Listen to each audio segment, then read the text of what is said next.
Welcome back to Living 808. Family and togetherness are key themes for the holidays. Now, that can make the holidays difficult for people who are grieving the loss of a loved one. In today's In Sickness and in Health segment, we are talking more about this. Joining me now from Adventist Health Castle, Seibel, Director of Mission and Spiritual Care. Hello, thank you for joining us. Thank you for having me.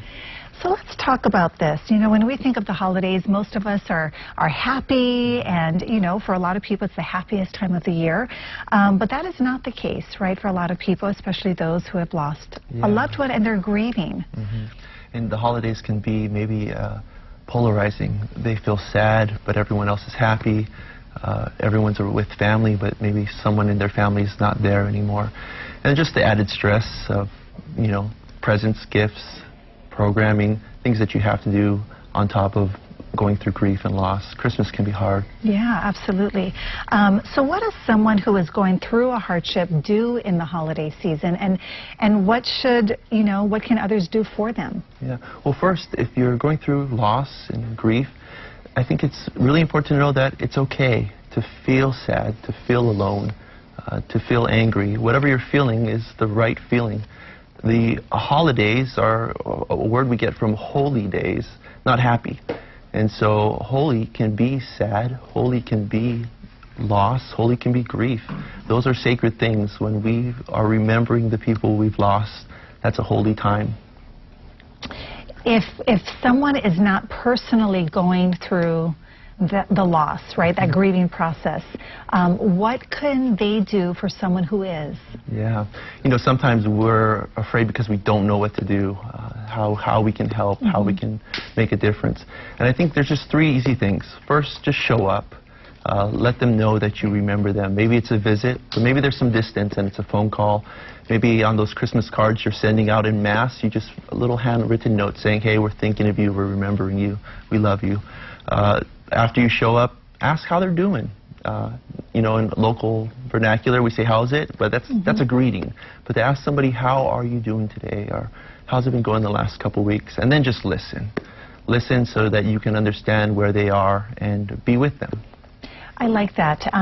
You're right, because, you know, I know people who have lost loved ones, and just, you know, when it happens, a lot of people are around, a lot of people are present, but then a week later, a month later, 6 months later, sometimes it's nice to know that people still care, they're thinking about you. Just a little, you know, letter in the mail, a phone call, like you said, right, can really make a difference.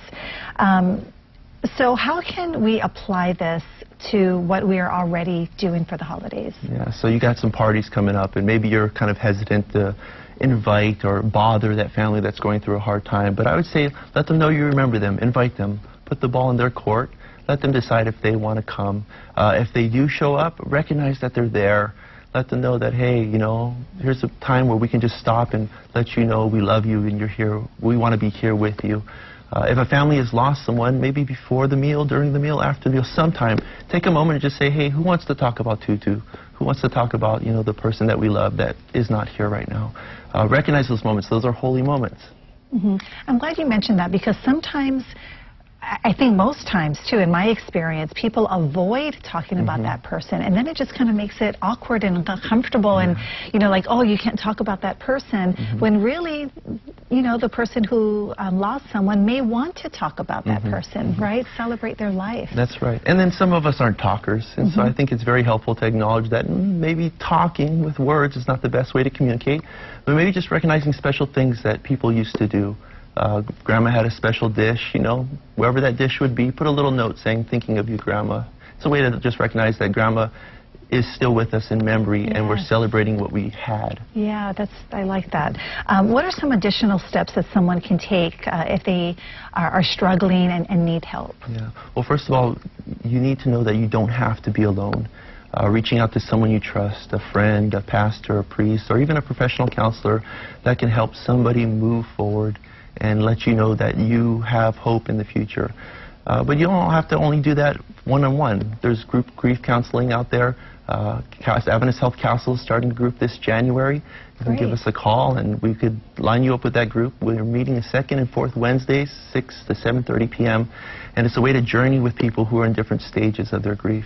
Okay, good, because you're right. Everybody handles grief differently, right? So some people may prefer a group setting. Some people may prefer one-on-one. It's really nice that you guys are offering that. So thank you very much for being here. Yeah, it's a difficult subject to talk about, but it's so necessary, especially during the holidays. Thank you.